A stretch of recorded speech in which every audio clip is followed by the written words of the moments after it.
New York City, because unlike every other city in the United States after World War II and suburbanization, because New York City remained as a place that people wanted to be, it had very serious problems with urban blight or what have you, but it never got bad enough that you had like wide-scale depopulation. So New York is kind of I believe, the last city in the United States with large-scale public housing. To understand geopolitics, you must have the freedom to be honest. The More Freedom Foundation podcast.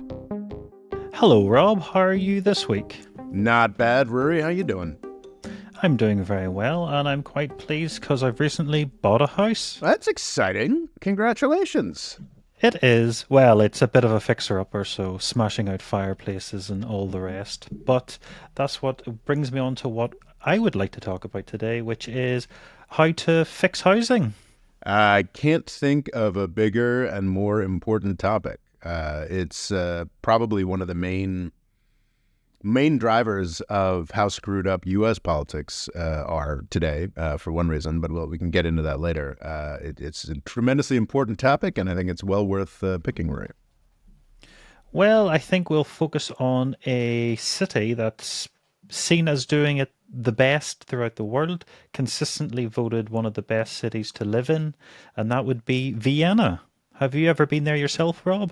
I've been there only briefly. I've always wanted to spend more time there, but I poked around some museums for a couple days at some point in the past decade.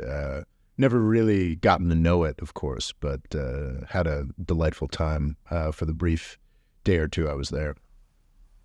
It is a wonderful city. I would say possibly one of, top tier city, would you say, up there with New York and Istanbul? Well, what's fascinating about it is that it has no right to be, but it is for historical reasons. Well, it was the center of a quite important empire at a point. Exactly, Rory. The operative word is was. But that's what's so fascinating about Vienna and why it's such an extraordinary destination for art lovers like myself is that, it was one of the main powers in the European state system from the 1500s until, I think the Habsburgs popped back and forth, like they might have spent a century in Prague or something.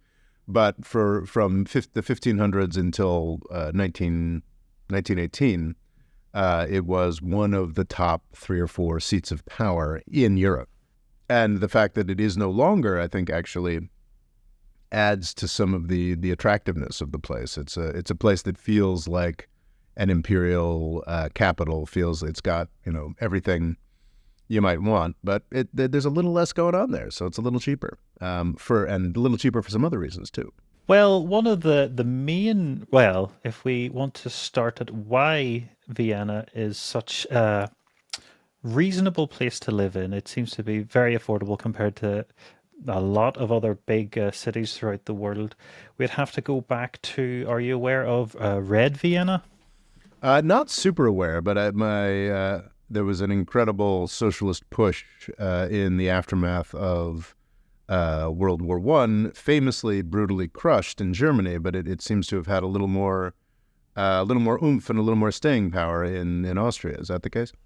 Well, sadly, it was crushed at a point, but after World War I, there was an emphasis on rebuilding. I think the main thing Austria is praised for is a lot of countries rebuilt after World War II, and they did a lot of social housing. I'm trying to think what the term in America would be. I think public housing. Public housing, council housing, it would be called here. Housing projects. The projects. Housing projects, aka the projects. Indeed. They basically started building after World War I, but they never stopped. In most countries, it felt like they did it for a decade or two. You could see as like Reaganism might have been like the final bullet for it in America. It's funny, Rory, as you mentioned, as I'm sitting here looking out my window at a very large housing project. New York City, because unlike every other city in the United States after World War II and suburbanization, because New York City remained as a place that people wanted to be, it had very serious problems with urban blight or what have you, but it never got bad enough that you had like wide-scale depopulation. So New York is kind of I believe, the last city in the United States with large-scale public housing. Most of the other public housing in the United States has sort of been dispersed and broken up and blown up. There's actually, I think, yeah, that's a plot point in The Wire, a famous HBO TV show about the inner city in the United States, Baltimore specifically. Public housing is mostly dead in the United States, except for in New York, where we've got it's a multi-billion-dollar agency run very poorly. Wouldn't it have a lot of stigma in America? Yes, stigma certainly built around it as it became more desirable to simply move out to the suburbs. If you couldn't hack it in the city, you could hack it in the suburbs, and then if you couldn't do either, then you were stuck with public housing. And that led to a lot of very, very grim circumstances. So one issue or one thing that Vienna does is it's just kept on building as well because it always needed housing.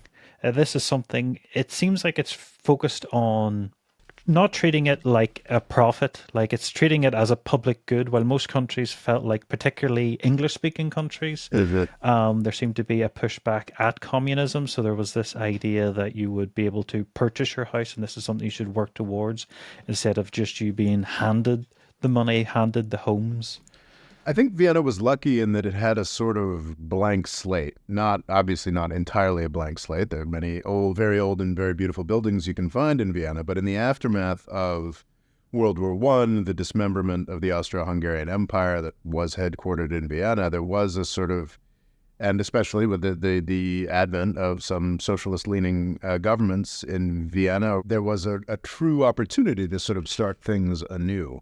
I think that in the United States, we had an opportunity to sort of start things anew in the post-World War II era when suburbanization, white flight, went to a really extreme new level, but there was no question of housing being a public good. The way that things are organized in the United States and in, I believe, a number of English-speaking countries is that your home becomes the primary driver of whatever wealth you're able to accumulate, which is very different from the way things are done in Vienna. And I believe, I think Germany's... Yes, Germany's seen as doing something similar, and maybe Denmark as well. Just very, very different ways. And Vienna is an extraordinary example. Singapore is an extraordinary example. The question is, how do you go against entrenched power in these places where a different model is so firmly established? And I've yet to see a really convincing model of how that can happen. Well, I think one way it was done is being able to tax land, essentially. So quite often a developer can buy a plot of land and just wait or lobby the government for it to be changed. And then once it's changed, they reap all of the benefit. While in Austria, it tends to be a focus on, if that does happen, the government then take a lot of that profit because it's the government that's changed the zoning, and thus it feels like it should be the one that benefits from it. Government intervention in private property, Rory? Exactly. Well, that's socialism. Well, yes, it is a bit, because it was the Socialist Party idea. Well, I presumably everybody in Austria is miserable and standing in bread lines, and the housing must be terrible. Is that what it's like? Global livability rating has Vienna #1. Wow. Okay. Yeah, it's weird. It seems like if you can live in a house and be treated with dignity and respect, that it can bring about a bit of happiness. But surely we're moments away from Venezuelan-style starvation. How long has this been going on, Rory? Surely not more than a week or two. A good few decades now at this point. Like a good few decades or most of a century? Yeah, getting close to most of a century, yeah. I think why I love this example and why I was so excited you brought it up is it's a great illustration that so little of the world has to be the way that we have it currently organized. It was entirely possible to take a better path, and a path that results in better livability, better affordability, and Vienna has taken that path. I think one aspect is when I was talking about this, social housing or what was it, project housing, is that quite often it's something that only the very poor are eligible for. Hmm. or you have to jump through a lot of hoops. But it appears to be about 80% of people living in Vienna are eligible. So it's something that you can basically get if you want it, unless you're in the super rich, which at that point you probably don't want to, you don't feel like you need it anyway. So I feel like that takes away the stigma of it, and it just makes it feel like a normal thing that you do. And it's also really important because that creates a constituency of, it's an educated middle class that knows what its rights are, knows how to advocate for things, is capable of, and has the votes necessary to preserve and protect and enhance this way of organizing one's city and one's real estate market. But that's actually a very important part of it, which is keeping the middle class there, so you don't get, what was it, white flight you called in America? Well, white flight is a broader concept. Just the white folks leaving inner city housing of all natures. I read, it's been years, but I read sort of a history of public housing in the United States, and at its outset, it was not the sort of monoethnic ghetto that they became. There really were, immigrants from Europe and all manner of folks who lived in this public housing. It was the problem with white flight specifically is that poorer or more lower middle class populations that were white were given a way out, were given a new option, cheap, plentiful housing in the suburbs.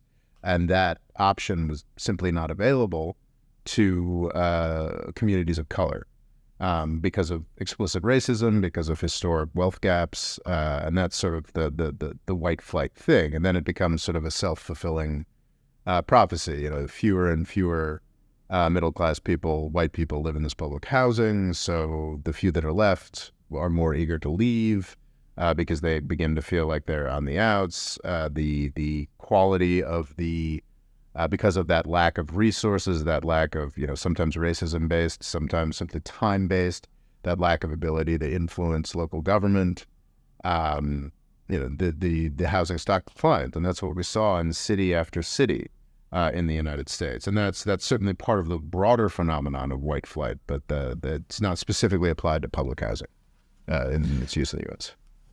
Well, what Austria tries to do is basically, instead of having people leave and getting, moving to the suburbs, is to make these places look desirable. They almost look like hotels. They have swimming pools. They look great. You're like, well, I want to live here, and it seems to only cost, what is it, 20% or 20% of your income.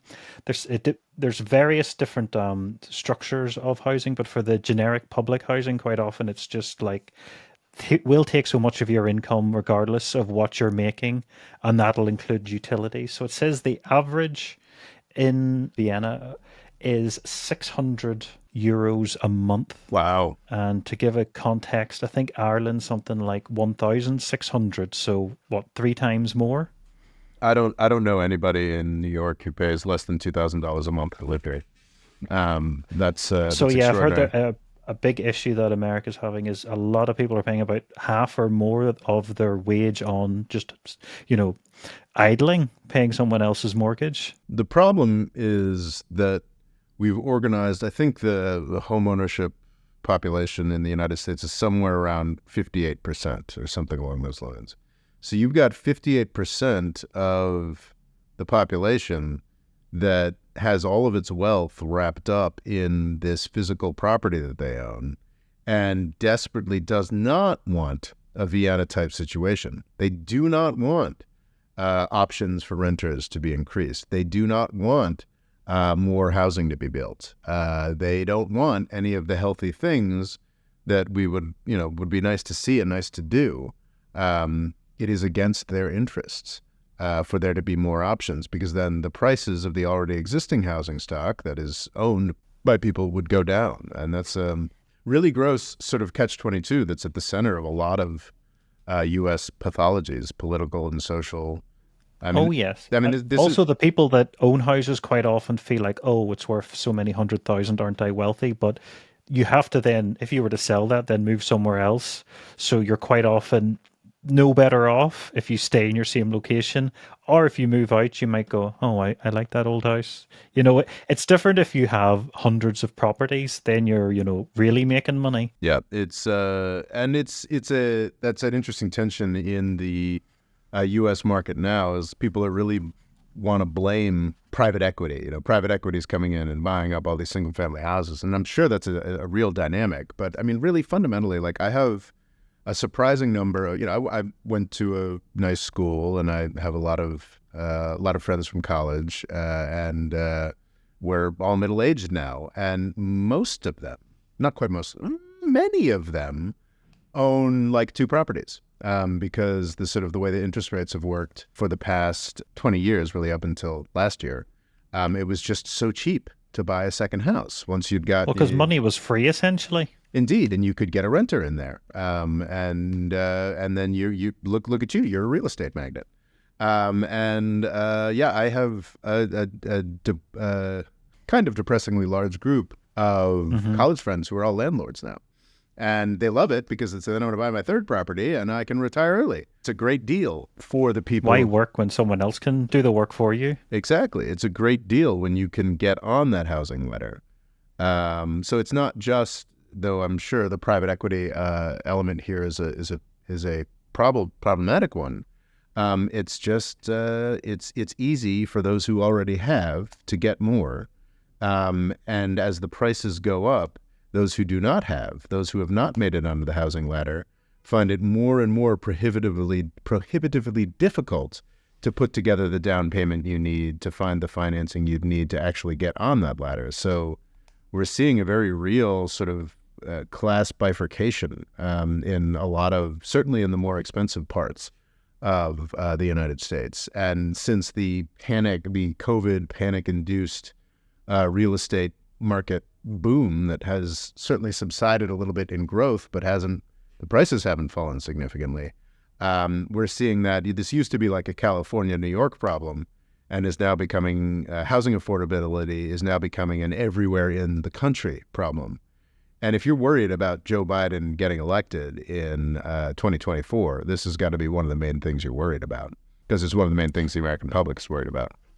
Yeah, and also the shocking thing with the likes of America is it's so vast. You think, how could housing be so expensive? Obviously, there's parts where it is very cheap, but it felt like that should be at least some sort of pressure valve on housing. Oh, well, so there's tremendous political impetus behind stopping housing being built. California is the most egregious example of this. California has the worst homeless problem in the country, and that's because it's impossible to house yourself. I think it's quite common to be earning like $100,000 a year, and that's still not really enough. Yeah. That is common in places like New York and California. The problem in California, the reason there's such a massive homeless population, there's not any confusion about why there's a homeless population. A lot of people would say, oh, it's drugs and poor choices. There are plenty of drugs and poor choices in places like West Virginia or Texas. But it's just easier to build homes there. So in California, it's like, it's not just, it's not like the junkie was or like the homeless person was going to buy an awesome house, but because a certain class of person can afford to buy a home or cannot afford to buy a home, then they drive up the rents. And it cascades all the way down to the point where you've got, hundreds of thousands of people in California who just can't afford a home anymore.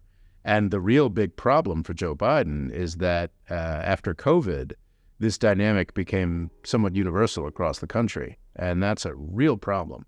Yeah, to your point about, like, can you just build more? Like, I think a classic thing for sort of NIMBYs, not in my backyard folks in California says, California's full. We've got too many people, blah, blah, blah. And that is just hogwash. I don't know if you've ever been to Los Angeles, but this is a city where most people live in like detached single family homes. Yes, I heard that's like one of the few things you can build in America. Yeah, it's real easy to make, Los Angeles is a city of 3 to 5, I think 3 million, maybe 2 or 3 million.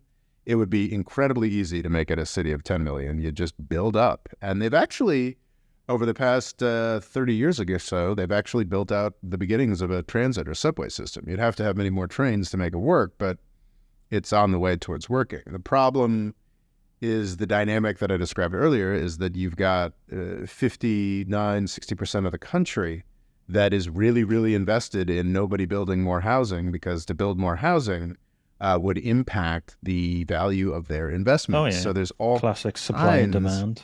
of utter hogwash. There's all kinds of utter hogwash that gets pushed around in housing discussions to keep new things from being built. But then America has two strange things, which is a lot of people living on trailer parks. I heard it was something like 20%. Really? It was Really? surprisingly high. That is surprising to me. Rob is right to be skeptical.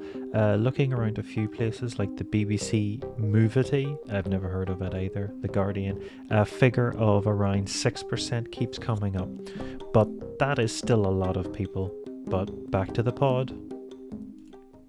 A trailer park is you don't own the land, so you're still renting, but you own the trailer, and trailers are a depreciating asset, so you still have to pay to maintain this, but it's nobody wants it afterwards. It's just scrap. While a house, you can let it go to rack and ruin, and oh wait, it's tripled in price. And then you also have these gated communities, which are generally small mansiony types for incredibly wealthy people, just to get paranoid about poor people coming, so they arm themselves to the teeth. It's just a very sort of strange and terrifying trend we've seen in America. And I think a lot of it's down to the lack of affordable housing for normal people. Yeah, it's amazing how a lot of systems and plans that made a lot of sense. The good idea impetus behind all this was, we're going to foster home ownership. We're going to make mortgages easier for certain people. We're going to do stuff like that. Best laid plans from 80 years ago can lead to some quite dystopian results. And that's why... Are some very good results in the case of Vienna.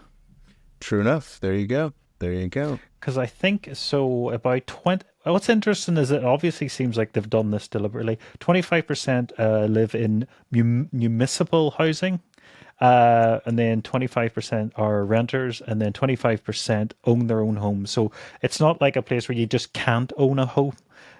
You still can, but it's just everything's kept in check. And then the other 25% is other, which includes cooperative housing, which is a very communist sounding, isn't it?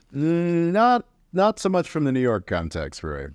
Okay, is that quite common in New York? Yes, I think most apartments in the United States are sold as condominiums, condos, which is a particular kind of ownership structure where you've got, I think, firmer rights over your apartment, but maybe less say in how the building is run. New York, I think, because it did large scale apartment living before everybody else, still has a legacy of cooperative buildings. So if you own an apartment in New York City that is a co-op, you get shares. You are connected to a particular apartment, but you get shares in the cooperative, and it would be inaccurate, at least in the New York context, to assume that there is a hardcore socialist element to cooperative housing, because hoo boy is it not. Some of the most expensive real estate in the world is purchased in New York City, on this island, Manhattan, in the form of cooperative relationships. Are they still making cooperative, or is it something that was made a while ago and now there's just a dwindling stock of them? No, they still do co-ops. This building is a co-op, and it was only built 20 years ago. So it's sort of a choice. I think in most jurisdictions, people prefer condominiums by and large. But New York, we're the only city that has any public housing left, or at least at scale. We've got this weird old grandfathered cooperative scheme for a lot of our buildings that is probably suboptimal. But it's we do things weird here in New York. Do you want to hear one depressing thing about Vienna? Remember Sure. that €611 figure I give out at monthly rents? That includes electrics and everything. You're kidding. All utilities. That's extraordinary. Yeah. While most places that's just the rent and utilities is on top. Gosh, I haven't paid less than €600 for an apartment since college.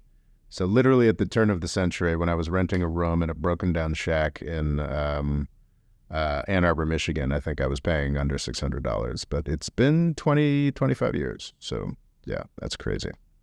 That is crazy. And one sad trend I'm seeing in America is generally if you do something at scale, it gets cheaper and more efficient. But you'll see these, is it 5/1s? They basically have, it's like everyone's got their own little air conditioning. So if you look on the roof, you see lots of what look like little mushrooms because everyone has their own little air conditioning instead of one giant air conditioner that would do everyone and make it cheaper for everyone. It's so you can meter each one. Well, I like the 5/1s. I like those. The yuppie fish Okay. tanks, they're called. Because what you have to understand, Ray, is that in the United States, those 5/1s are most often replacing single family housing. At best, they're replacing townhomes. So the But it is an density. example of, medium housing. Instead of this, giant commie blocks or something, you'd think, oh, if you can't just have, 5 or 4 story buildings, and it's a lot more efficient than a single dwelling. Oh, for sure, for sure. And Washington D.C. is a fascinating test case or something like that. It was a city that was incredibly impacted by the white flight dynamic that we're talking about earlier. I think its population was like 800,000 in the 50s or 60s and fell down to the point where I moved there in 2003, I think pretty close to the low point. And I think it might have fallen below 500,000. Extraordinary. And it's Washington, D.C. is kind of unique among U.S. distinctions where there's a beautiful park or two, but it really is just sort of all city. And, close to a third or more than a third of its population just left. It was famous for riots in the aftermath of the King assassination in 1968. And then it became notorious for crime, sort of murder city, what have you. And that's still the city it was when I moved there in 2003. When I got there, foot soldier of gentrification that I am, the city was in the midst of a shocking turnaround. Frankly, it's all the money that that we nominally spent in Afghanistan was mostly spent in Washington D.C. So that was about $2 trillion that got funneled into general military industrial complex stuff, and then just continued to be cycled to yoga studios and nice restaurants and massive real estate development. So the city isn't quite up to its population of 800,000, but I think it's well into the 700,000s. And it has been just fascinating to watch that happen. I haven't lived in Washington, D.C. since 2011, but I had friends for years, they've since moved on, who every time I came back to D.C., they would delight in not just taking me to a new restaurant or a new music venue, but into an entirely new neighborhood of the city that had not existed when I had moved in 2011. So you could do the old classic of, oh, when I used to live here, it was all fields. Yep. It was all. Well, it wasn't fields. It was probably junkies and warehouses, depending on the neighborhood we're talking about. But it's been just this extraordinary shift, and that 5/1 housing you're talking about has been a key part of that densification of Washington D.C. There's this fascinating dynamic, since we're on the topic of housing. There is more housing in New York City than there has ever been, but there's not as many people, or not at least proportionally as many people as there should be with that housing if you compare it to earlier generations.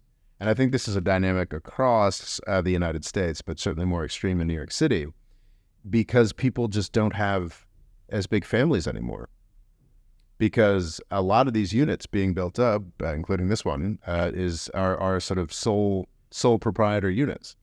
Instead of a family of six or seven living in a one bedroom, which you might have had throughout New York's history, you have like one guy living in a one bedroom, and that really skews statistics, and it's kind of a fascinating dynamic, I think. Well, it does believe that, being unable to, move out or have your own place early on does, reduce your likelihood of starting a family.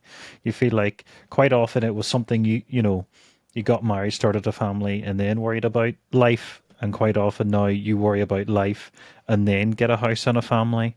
So, being able to fix housing would also help people live less lonely lives, I feel.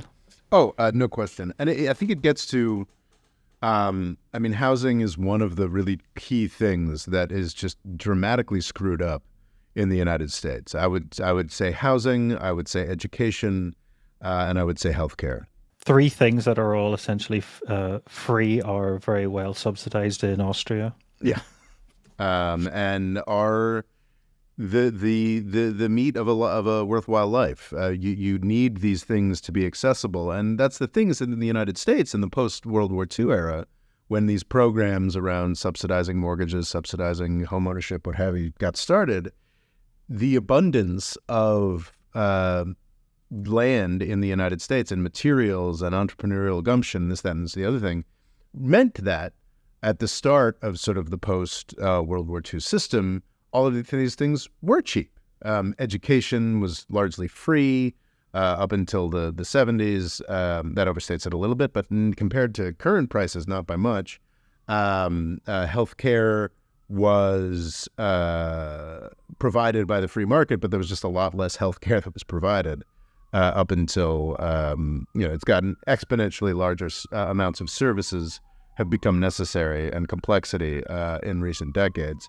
So healthcare is a joke, and housing is what I guess wasn't reckoned with by post-war planners was the fact that all these homeowners would develop such a strong interest in pulling up the ladder after them. Well, that's one thing that happened in the UK thanks to Margaret Thatcher. She always does great things.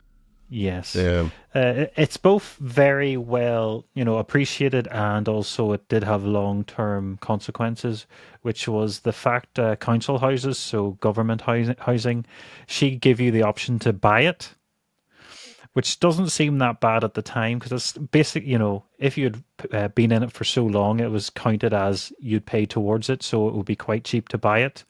But it just meant that because they weren't building anymore, the supply of government housing just slowly dwindled and dwindled and dwindled until now where it's incredibly difficult to get a council house. So you've just sort of cannibalized what you even did have. It's not the fact like Vienna where you're constantly growing and you haven't even just got the stockpile you have. You've actively went out of your way to diminish it. And then obviously whoever bought, the people that lived in the council houses that bought it and sold it may have made a bit of a profit, but it's these big hedge funds that are really raking it in. And that was very intentional by Margaret Thatcher. This is just sort of killing that social aspect. But also turning a lot of Labour voters into Conservative voters. By giving them a free house. Essentially. Weirdly. Well, it wasn't free, but it was massively... Because then they weren't, they felt like Conservatives tend to be homeowners and more worried about markets. I think the process in the U.S. Played out a little bit differently. There was never as many public housing units as there were in Britain, of course. And I think in a lot of cases, nobody really wanted to live there. I think there was a lot of conscious displacement. I hope six sticks in my head. I can't recall what the details of that are. I think that was a Clinton program. But the idea was we're going to subsidize new, better places to stay, and we're going to try to make it more attractive to private developers, and they'll handle that, and this, that, and the other. And a lot of people just got these massive tower blocks, which still very much exist. I'm looking at one outside my window in New York, were knocked down across the country. And after that dispersal, it was seen as a virtue that these people would be in mixed income neighborhoods. And really the details about what actually happened to all these people are a little hard to find. It wasn't quite as in your face and obvious as the Thatcher experience in the UK, but it is definitely something that also happened in the United States. Public housing was not just, didn't die a natural death. It was killed. Yeah, but that's definitely something Vienna's actively sought out to get rid of, which is sort of private contractors. Mm-hmm. The idea is the government knows how to do this, and any profits we make will just essentially feed back in instead of you trying to make it as cheap as possible and maximize profits as much as possible. Wait, so it's a government authority in Singapore does construction work? Sorry, not Singapore. Not in Singapore. Sorry, in Vienna. Yeah. Yeah. That's extraordinary. I didn't realize that. Mm-hmm. That's very socialist, very. It is. Even though sadly Austria's got a lot more right wing recently. Coalition with the Greens and Austria's People's Party. which I guess are center right, but there are some is it the Freedom Party of Austria is a proper, yeah, far right populism, nationalist, conservatist. I've So never that's quite put scary. I've never put a ton of thought into Austria. I remember it was sort of the canary in the coal mine. What was his name? Jorg Hader or something. There was or maybe I'm thinking of somebody entirely different. There was a politician. Was that back in the 90s that Austria elected a politician that was seen as scandalously right-wing by the European Union and was, I think, to some extent ousted because he came from one of the parties that you talked about. And man, that seems a long time ago now, right? Doesn't it, in the era of Viktor Orban and whoever's running Poland? That's another thing that Vienna seems to have very little of, which is homelessness. Mm-hmm. Funny that. Yeah, weird. If you make it affordable to live in a place, you don't have a homeless problem. Not Imagine only that, if you can't afford it, you just don't pay anything. Extraordinary. Yes, because it seems to work out cheaper to not have homeless people. Oh, 100%. The incredible costs of incarcerating or being forced to provide emergency medical services to somebody who has had an accident because they live outside the home is well outweighed. And that's it. What's irritating is that's something that we've known for a decade now. I remember reading about housing first as a policy to deal with homeless a decade or so ago. Apparently, Texas has done it and has had tremendous success. Like if you find a homeless person, doesn't matter what kind of substance abuse problems they have. It doesn't matter. They don't have a job. You just give them somewhere consistent to live that is theirs and they can sleep there. And the positive effects are immense.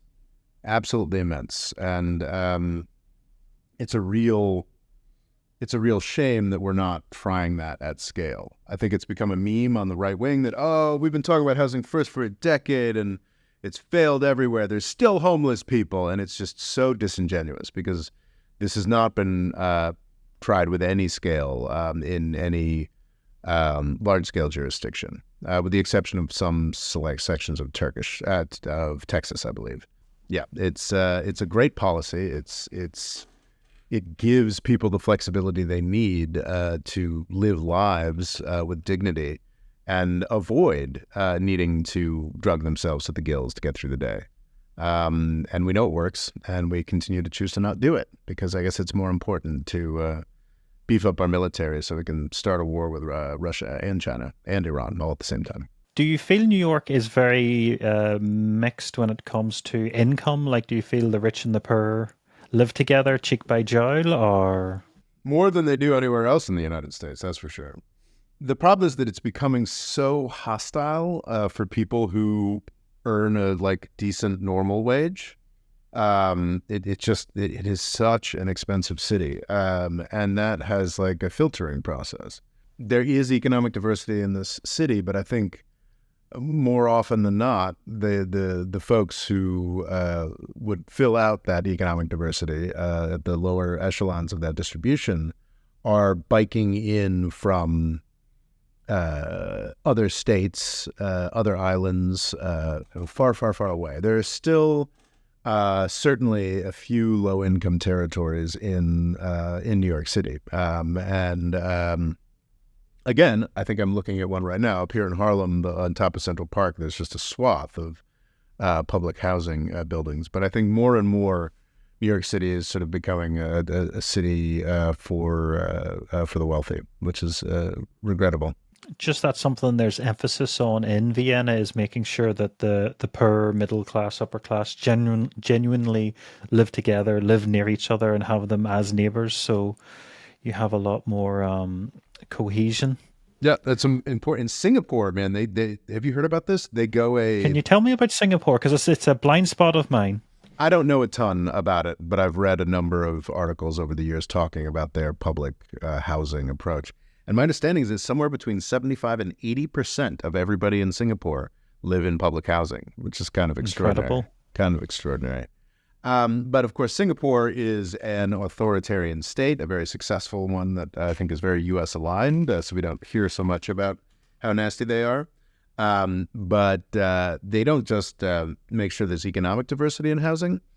As a country that's made up of, I believe, folks of Chinese descent, folks of Indian descent, and native Malays, I believe, they enforce residential anti-segregation.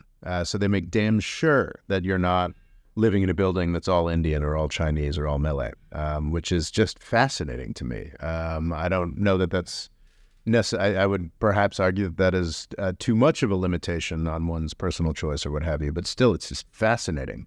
And again, another indication that nothing about housing is immutable. Nothing about housing has to be this just permanently screwed. We have the tools we need to change it, but we continue to neglect to do so.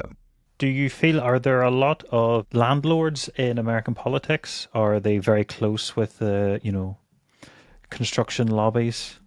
Well, that's the awkwardness, is that there are absolutely tons of landlords in American politics, but do they identify as landlords? New York City is a great example where you've got some of the wealthiest and most property-having developers in the country. But then you've got a lot of folks like my friends from college who just own one more unit. Actually, that's less so in New York, because in New York, the tenant protections are so extreme and so positive that most smaller business people, people are like, I'm just going to buy a second house and try and get rental income and hope it more than covers the mortgage. A lot of those people are rightly too scared to rent, to be landlords in New York City.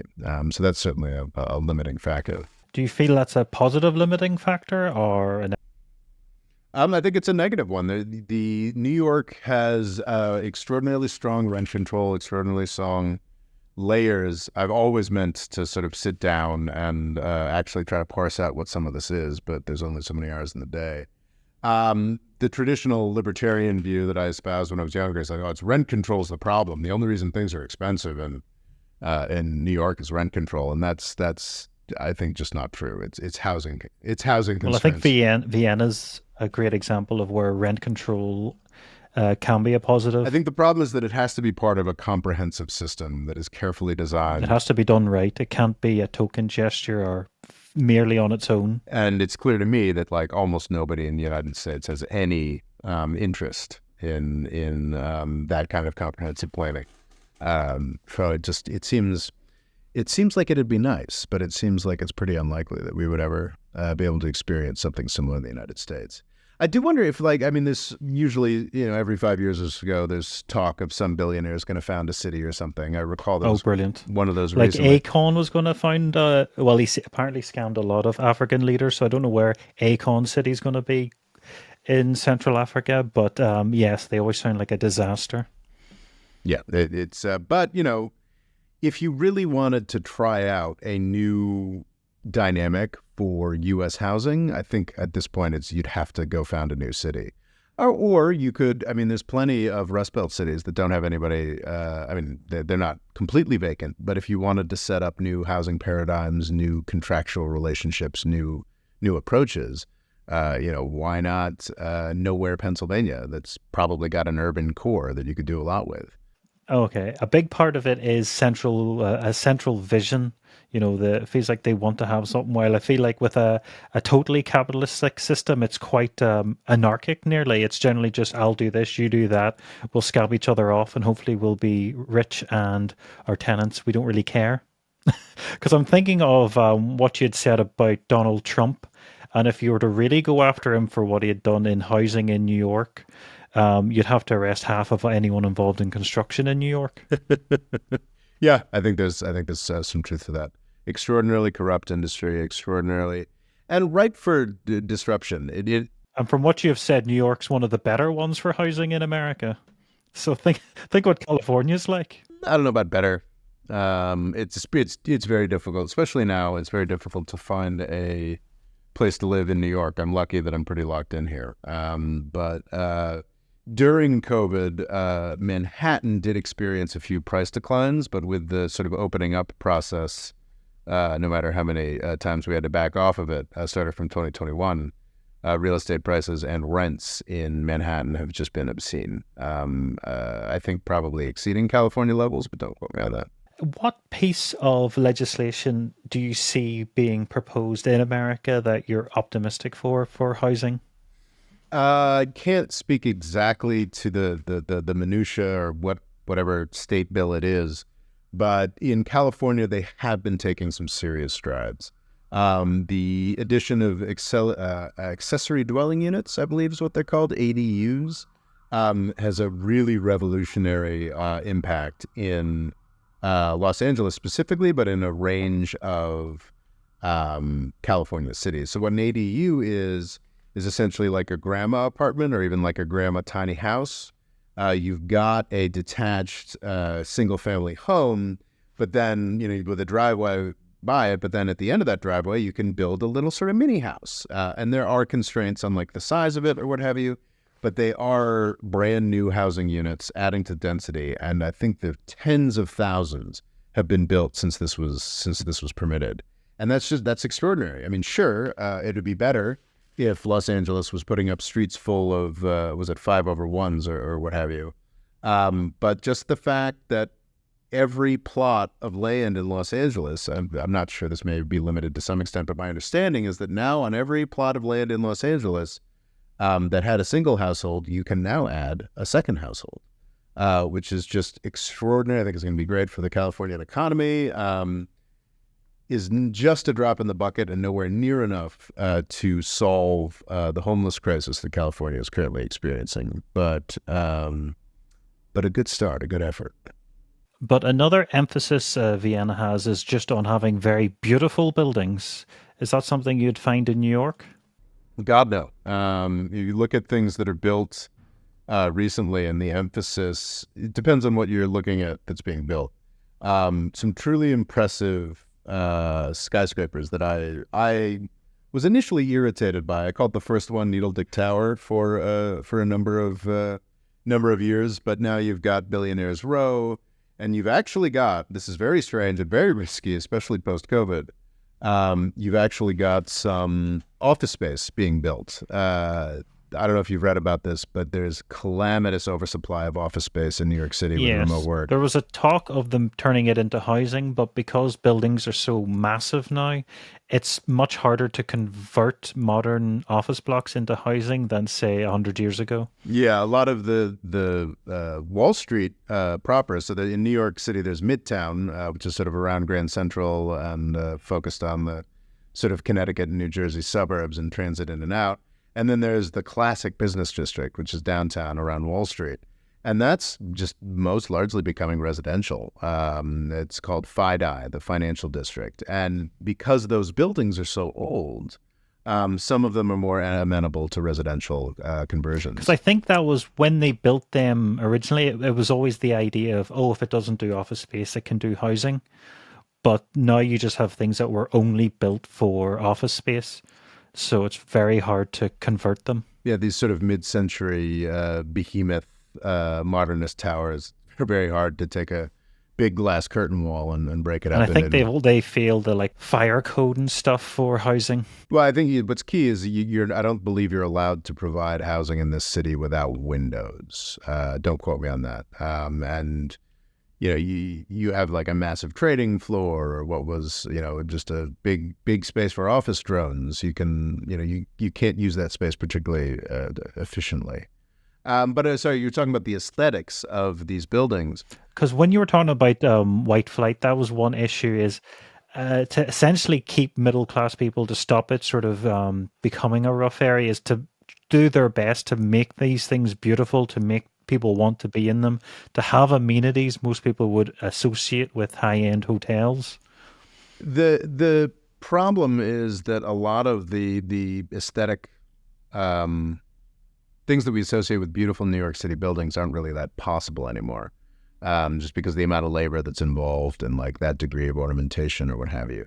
So the really prestige buildings, the new office spaces, if you've got like, I think you call it tier 1 or class 1 office space, you can still fill it because it's prestigious and it's brand new. But most of the big buildings that are being built are sort of millionaires, multimillionaires, condos built on top of each other. Those buildings I do find somewhat aesthetically interesting. I like a big skyscraper.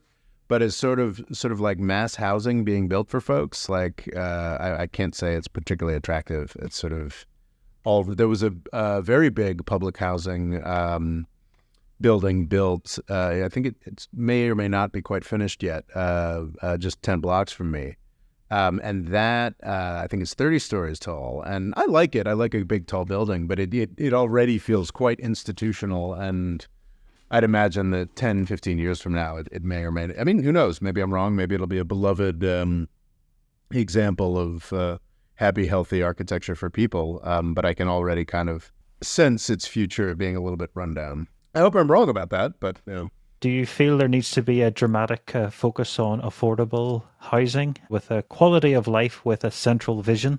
100%. I think that it's among the things that need to get fixed in the United States. I don't know what that looks like. So many people own their own homes, but I absolutely know that if we're going to avoid massive populist outbursts like the Trump one we're still currently experiencing, there absolutely must be more affordable housing provided across the United States. Time was like for most of the past decade. I mean, this has been acute for decades. This has been a real problem for decades. But up until the COVID pandemic, there was actually a not good dynamic, but with a silver lining or like a benign thing is that, New York, California, Florida, even some parts of Texas now, these real economic engines for the country were becoming so expensive that people had no choice but to leave. And in the political economy of the United States today, you've got these massively important cities, and then you've got a lot of places that are just kind of hurting for people. So it was kind of nice that in a smaller scale before COVID, this dynamic of sort of middle-class refugees from New York and California sort of filling in the rest of the country was a great thing. After COVID, this sort of positive trickle became a massive flood. So you've now got a lot of states that have the potential to lean pretty red or are purple, where all of the locals have been displaced by Californians and New Yorkers who feel put upon and middle class, but just absolutely blow any local out of the water with how much they can pay for homes. So what used to be a sort of more localized problem of housing affordability has become a nationwide plague. And really, like it would be very smart for the Biden administration to think of some kind of way to impact this, or some kind of program to, or at least propose one before the election, because it's housing is up there with healthcare. And I guess education is a little further down the line, but still important. Just these three domains where cost has become so prohibitive that, yeah, you can talk about, well, technically inflation's not going up anymore, and you can still get a really cheap fridge from China or Mexico. And it's utterly meaningless if you can't afford to live anywhere and you can't afford healthcare for your kids. I would say that affordable housing should be one of the top priorities of the next election. But I'm not really seeing any serious proposals around it, which is a shame. Too many voters have seen the cost of their house go up and feel like they're wealthy, although they're not really. Yep. I think there's a lot of truth to that, Ray. Well, thank you for listening to this episode of the More Freedom Foundation podcast. We hope you join us next time. Thank you very much. The More Freedom Foundation is also available on YouTube and TikTok. Rob's Twitter is RobOLaw, and he's also written a book called Avoiding the British Empire, What It Was and How the US Can Do Better. And music provided by Kevin MacLeod.